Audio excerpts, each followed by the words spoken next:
Censor board পুনর্গঠন করে বাংলাদেশ চলচ্চিত্র সার্টিফিকেশন আইন অনুযায়ী সার্টিফিকেশন বোর্ড গঠন করা হবে বলে জানিয়েছেন তথ্য ও সম্প্রচার মন্ত্রণালয়ের উপদেষ্টা নাহিদ ইসলাম। বুধবার সচিবালয়ে সমসাময়িক বিষয় নিয়ে ব্রিফিংকালে সাংবাদিকদের তিনি একথা জানান।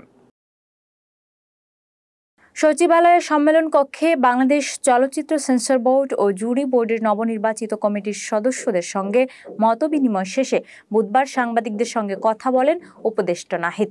এ সময় তিনি বলেন, 2023 সালে যে আইন হয়েছে সেখান থেকে সেন্সর শব্দটিকে বাদ দিয়ে দিচ্ছি।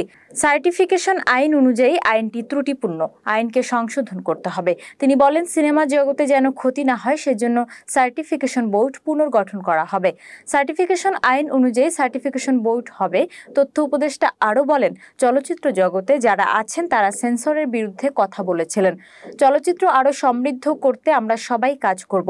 2023 সালের যে আইনটি রয়েছে সেখানে বিধিমালা হয়নি। 2023 সালের আইনের অধীনেই বিধি দিয়ে এটা করা হবে।